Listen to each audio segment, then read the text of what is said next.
Boa noite. Movimenta o corpo, os lados, saindo um pouco da imobilidade, do zazen. Se reorganiza. E hoje a gente segue o capítulo em que a Charlotte Jokubeck responde perguntas dos alunos.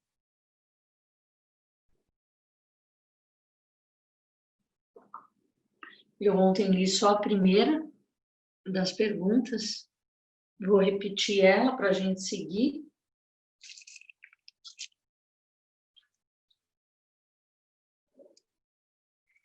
Ela fala sobre o fio da lâmina, né? Capítulo 7, sobre limites. A primeira pergunta, o aluno fala assim: por favor, comente um pouco mais sobre estarmos separados da vida. E a Joko fala: bem, no momento em que há um desacordo entre nós e alguém, e em que pensamos que nós é quem está com a razão, já nos separamos. Estamos do lado de cá e a praga daquela pessoa está do lado de lá, errada. Ao pensarmos dessa forma, não temos interesse algum pelo bem-estar daquele indivíduo. Estamos interessados apenas em nosso bem-estar. Assim, a unidade sem fronteiras foi rompida. Para a maioria, são necessários muitos anos de uma prática constante até que possa abandonar essa forma de pensamento. Pergunta: vejo que os aborrecimentos estão ligados a eu não querer enxergar o que está acontecendo, mas creio que eu ainda não tenho clareza de por que o aborrecimento é separar-se da vida. A Joko: não é separação se for vivenciado de modo não verbal, mas na maior parte do tempo recusamos-nos a fazer isso. O que preferimos fazer? Preferimos pensar a respeito de nossa infelicidade. Por que ele não vê as coisas do meu jeito? Por que é tão estúpido? Esses pensamentos são o fator de separação. E o aluno: pensamentos, não a evitação? E a Joko: os pensamentos são a evitação. Não estaríamos pensando se não estivéssemos tentando evitar a experiência do medo. Você quer dizer que os pensamentos causam a separação? O aluno pergunta. Não, se estivermos plenamente conscientes dos pensamentos e soubermos que são apenas pensamentos. É quando acreditamos neles que ocorre a separação. 1/10 de polegada de diferença, e já céu e terra se distanciaram. Não há nada errado com os pensamentos em si, exceto quando deixamos de enxergar sua irrealidade. Pergunta: é possível reagirmos sem que haja quaisquer pensamentos? Quando reagimos, os pensamentos estão acontecendo, a Joko fala. Pode ser que não se tornem óbvios para nós, mas estão lá. Por exemplo, se você me insulta, eu não reajo, a menos que tenha pensamentos sobre o insulto. Porém, quando começamos a julgar as pessoas, certas ou erradas, separamos-nos. Certo e errado são apenas pensamentos, não são a verdade. Pergunta: o que você está descrevendo parece uma coisa muito passiva, um capacho. Você poderia esclarecer isso? A Joko. Não se trata absolutamente de ser passivo. Não podemos abordar de uma maneira inteligente as questões da vida se estivermos paralisados em nossos pensamentos sobre tais questões. Precisamos ter uma visão que seja mais ampla. A prática Zen é sobre a ação, mas não nos é possível uma ação adequada se acreditarmos em nossos pensamentos sobre uma situação. Precisamos enxergar de modo direto o que ela é, que é diferente de nossos pensamentos a respeito dela. Podemos ter uma ação inteligente sem de fato ver quando aquilo que desejamos ver ou aquilo que nos seria conveniente e confortável, mas apenas o que existe.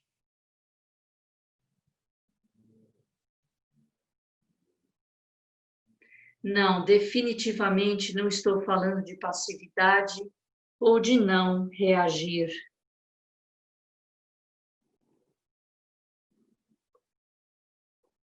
Aluno, quando vejo pessoas centradas no que está acontecendo, constato que agem muito mais depressa e melhor do que eu.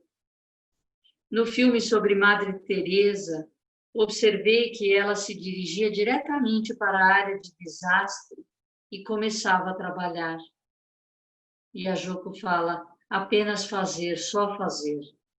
Ela não parava para ponderar, devo fazer isso? Ela enxergava o que precisava ser feito e fazia. E o aluno, parece uma enormidade esperarmos ter condições de apenas ficar sobre o fio da lâmina, porque nossas recordações do que aconteceu em nossas vidas antes entraram em cena a todo instante. E a Joko fala, as recordações são pensamentos, quase sempre seletivos e enviesados. Podemos esquecer por completo as belas coisas que nossos amigos já nos fizeram, se apenas acontecer um incidente que consideramos ameaçador. A prática espera muito de nós, mas estamos vivendo apenas este momento. Não temos de viver 150 mil momentos de uma só vez. Estamos vivendo apenas um. É por isso que eu digo, o que mais você tem a fazer? Você pode tanto praticar cada momento como não.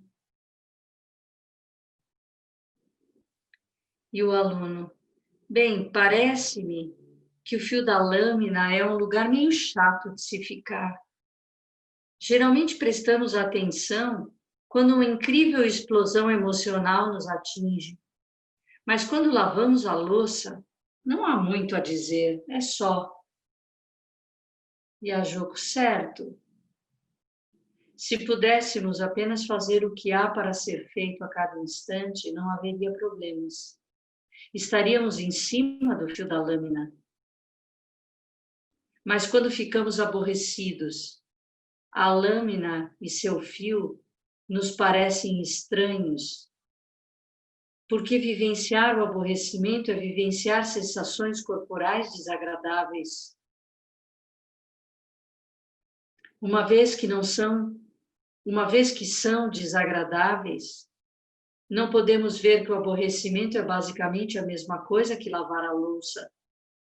Ambos são a simplicidade máxima. E o aluno, se desistirmos de nossa crença em nossos pensamentos, o que parece assustador, como saberíamos o que fazer então? A Joko. Sempre sabemos o que fazer quando estamos sintonizados com a vida tal como ela é, como ela está. E aluno, para mim, o fio da lâmina é a experiência do que é o momento. Conforme vou praticando, descubro cada vez mais como as coisas mais simples da vida não me são tão chatas quanto antes. Às vezes, existe uma grande profundidade e beleza no que antes eu não tinha percebido. E a Joko é isso mesmo. De vez em quando vem um aluno conversar comigo. A pessoa se senta bem, mas se queixa. É tão chato, estou só ficando sentado e não acontece mais nada. Só fico ouvindo os carros que passam. Mas ficar só ouvindo o tráfego é a perfeição. A aluna está perguntando, então é só isso? Sim, é só isso. Ninguém deseja que a vida seja só isso, porque então ela não estará centrada em nós. É só isso mesmo. Não há drama e nós gostamos de dramas. Preferimos perder a ficar sem um dramazinho do qual somos o protagonista. Suzuki Roshi afirmou certa vez: não tenha tanta certeza de sua pretensão a ser iluminado. Do ponto de vista atual, seria terrivelmente monótono. Fazer só o que se está fazendo, sem dramas. Aluno, acompanhar a respiração é estar no fio da lâmina? De fato é, a Joko. Talvez eu preferisse dizer vivenciar o corpo e a respiração. Quero acrescentar que ao acompanharmos a respiração, é melhor não tentar controlá-la. O controle é uma coisa dualista. Eu controlo uma coisa separada de mim. E sim apenas vivenciar a respiração que estiver acontecendo.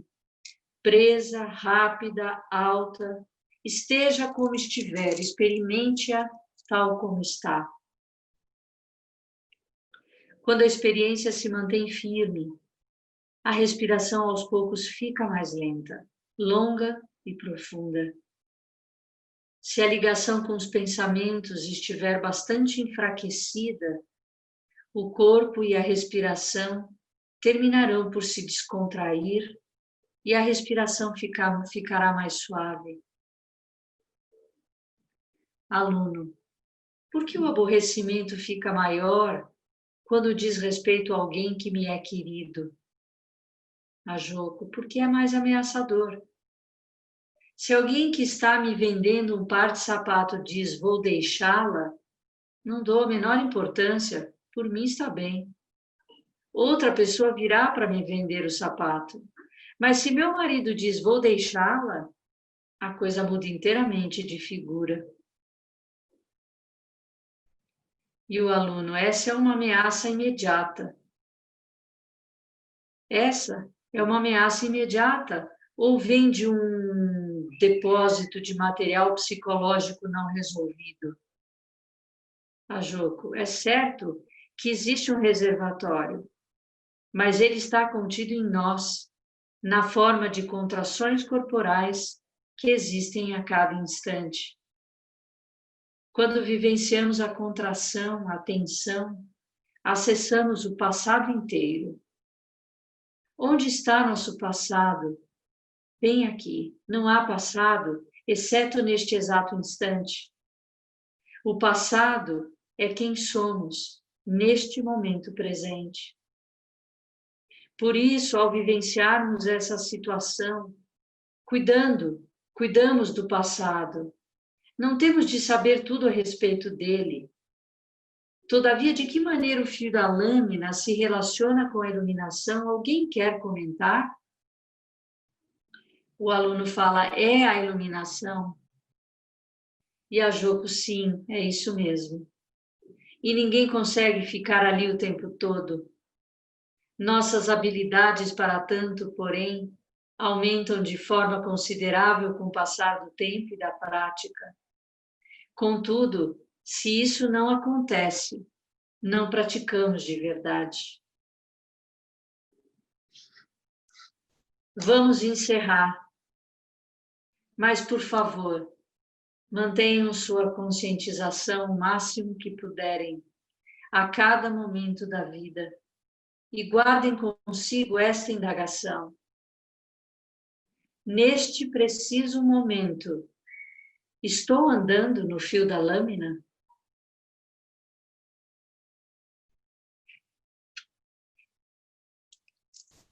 E ela termina com mais essa provocação.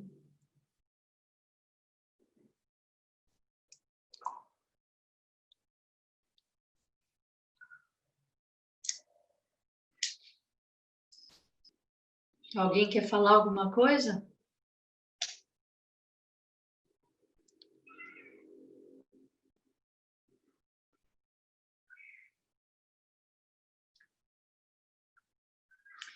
Ela trouxe aqui um aspecto que eu gosto, acho importante a gente lembrar, que o passado e o futuro não existem.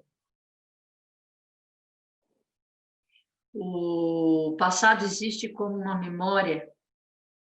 A gente fala que o presente contém o passado e o futuro, mas é agora, né?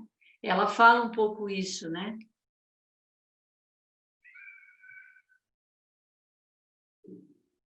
Posso falar uma coisa? Por favor. É que eu tive um insight a respeito dessa história do passado e do presente, é bem curtinho, eu queria compartilhar. Depois que a gente chega numa certa idade, Sensei, o nosso passado é muito maior que o provável futuro. Então, a única coisa que resta é viver o presente.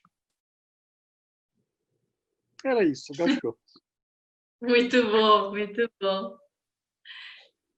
É porque é tão difícil a gente imaginar que a gente transforma o passado e o futuro com as ações do presente, né? Claro.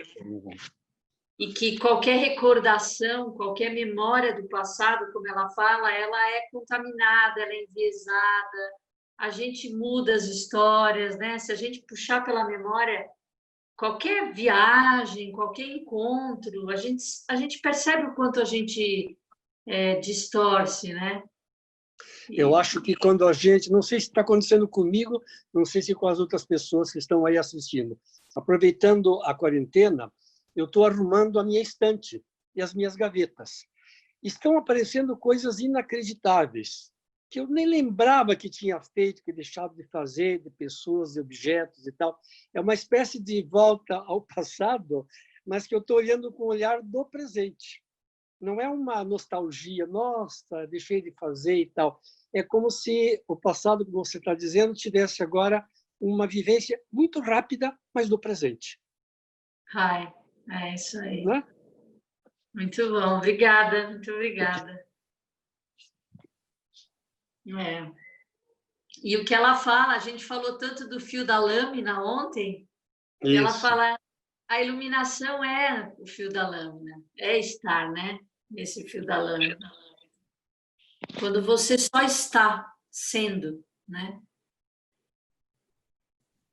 Eu gosto do final do Sutra do Coração, que é o Gyate Gyate Hara Gyate Hara So Gyate Bodhisoaka, que a gente não costuma traduzir, né? Mesmo quando recita em japonês, o Hanyashin, ou em português, esse trecho ele não é traduzido, né?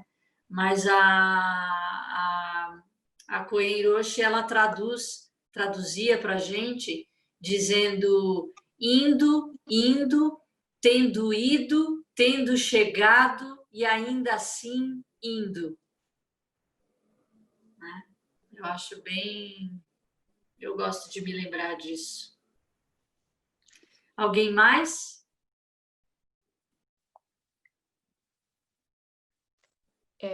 Então, Sensei, a questão do fio da lâmina, né? E, na verdade, eu acho que esse tá no fio da lâmina, na verdade, eu não sei, mas né, ele ao mesmo tempo que soa, né, com essa coisa difícil, né, de se manter no fio da lâmina, mas não remete um pouco para essa coisa de a gente ficar muito fixado na nossa própria vida, né? Quer dizer, esse momento presente é a nossa vida, né? Mas quero dizer assim, por exemplo, a gente tem ficado mais em casa, né? Tem ficado assim às vezes nessa função, né, de olhar as coisas de casa, de arrumar mais coisas, de olhar para a sua vida, às vezes. E se isso fica muito profundo, né, a gente tem a tendência de esquecer ou de não estar presente em tudo que está acontecendo um pouco à nossa volta, né, um pouco mais abrangente. É disso que ela fala? Da gente estar muito presente. A questão, na verdade, é a questão de sempre, né? Se a gente tenta ficar muito na nossa própria vida, no nosso próprio presente, isso não é um pouco né, alienado também, ou alienante, né? De você estar desconectado do que está e de todo o sofrimento que está acontecendo à nossa volta? Eu não acredito que a gente consiga fazer isso, de ficar totalmente desconectado, porque eu acho que o que ela fala de você estar no momento presente fazendo o que tiver que ser feito, ela sugere essa não separatividade com a vida, né? O fato de você não conhecer tudo não te faz não ser parte desse todo.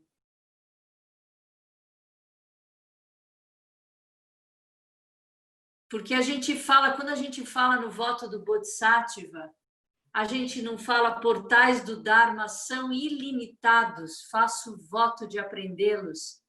É o coração de querer aprender, mas sabendo que é ilimitado.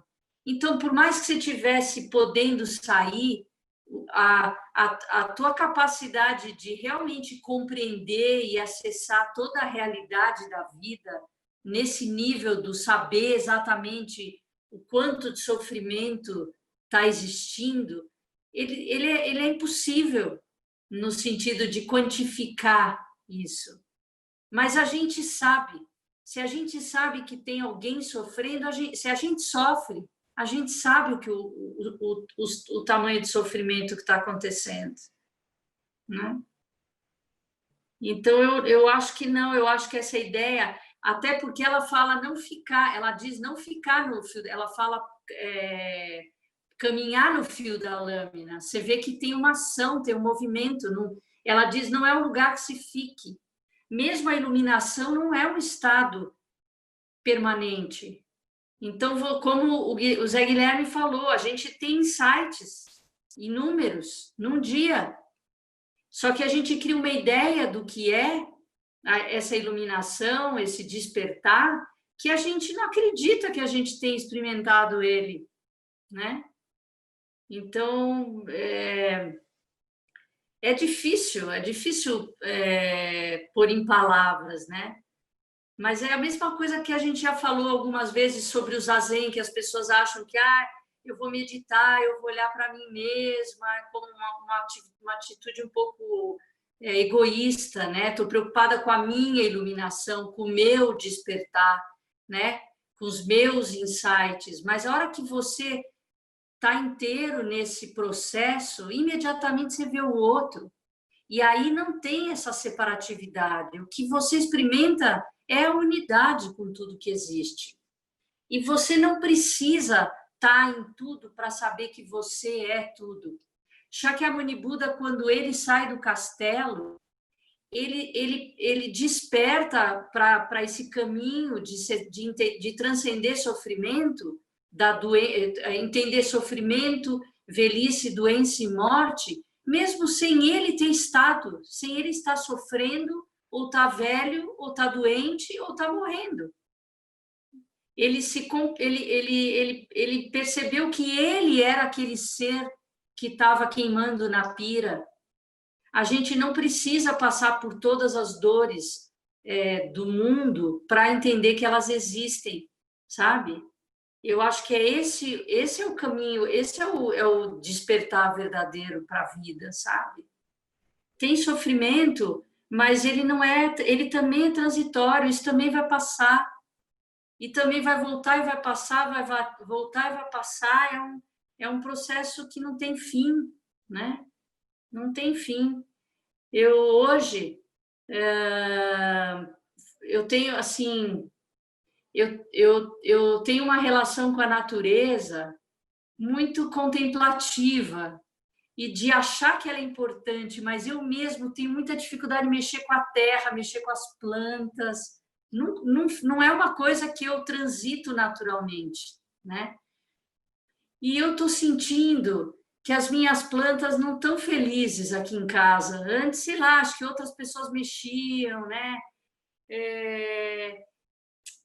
E aí eu estou observando coisas que eu não observava antes. Hoje eu acordei e resolvi pegar um pano e tirar o pó da minha rafes. Lembra aquela rafes que tinha no meio da sala que a gente fazia zazen em volta? Eu percebia que eu estou pondo mais água também, porque eu estou mais em casa, então acho que eu perco a noção do dia, né? Eu sei que eu cheguei um dia na Rafes e o pratinho dela embaixo estava quase transbordando de água. Eu falei, ué, eu não pus tanta água assim, eu já não lembrava que dia que eu tinha colocado. Eu fui lá com uma seringa e tirei a água do prato e eu estava percebendo que eu punha água e estava fazendo um barulho que eu não percebia antes, um glá, glá, glá, glá, glá, glá, glá, glá, glá no vaso.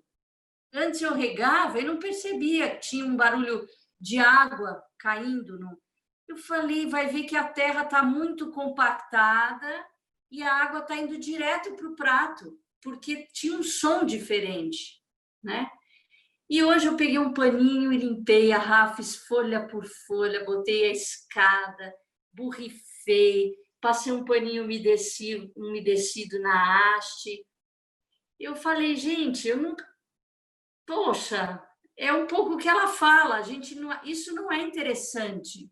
Quando a gente está envolvido com outras coisas, sei lá, o trabalho é mais importante, isso vai ficando e, de repente, esse momento se abriu para mim, eu fiquei tão emocionada, sabe? De falar, meu, eu pus essa árvore dentro da minha casa, eu sou responsável por ela. Ela não tem como tomar chuva e água e receber essas coisas se eu não fizer. Ela está dependendo de mim, né? E eu acho que essa é a vida, sabe?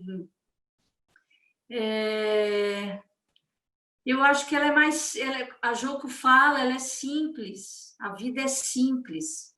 A gente complica, porque a gente cria histórias, dramas, sei lá, obstáculos que precisam ser transponível, porque aí quando eu transpor, aí sim eu vou, né? E, de repente, hoje para mim foi, puxa, eu fiquei muito feliz. Eu tirei todas as folhas que estavam velhas dos vasos, cuidei de todos os vasos de dentro de casa. Ainda não cuidei dos da varanda. Lá eu preciso talvez de ajuda, de gente para me ajudar a tirar o vaso, a pegar, para mexer na terra. Mas, enfim, eu acho que é isso. A vida é isso. É só isso. Mais alguém? Eu queria avisar vocês que os afus e zabutons estão chegando na quarta-feira. Quem encomendou, a gente deve receber lá no mosteiro, na quarta-feira, provavelmente no período da manhã. E a ideia é deixar... Ele está em quarentena já, porque ele já está embalado desde quarta na fábrica, mas a ideia é deixar também talvez uns 2 dias lá, porque ele vai vir ensacado. E quem sabe na sexta-feira, quando a gente for retirar os pães, quem quiser, eu vou tentar ver se alguém da sanga pode receber lá na quarta, para não atrapalhar a Shuden e o Kyosu, que vão estar preparando a massa. E na sexta-feira, se alguém também pode ir lá ajudar a entregar para as pessoas que quiserem retirar lá. Tá? E quem tiver alguma dificuldade para retirar, se precisar que leve, eu não sei direito quem encomendou, fala com a Adri e com a Emily, que estavam cuidando disso, e a gente dá um jeito de fazer chegar na tua casa também, tá bom? Eu acho que é isso. Mais alguém? Não, a Rô já falou, mas eu queria avisar que essa semana é a Semana do Pão e da granola.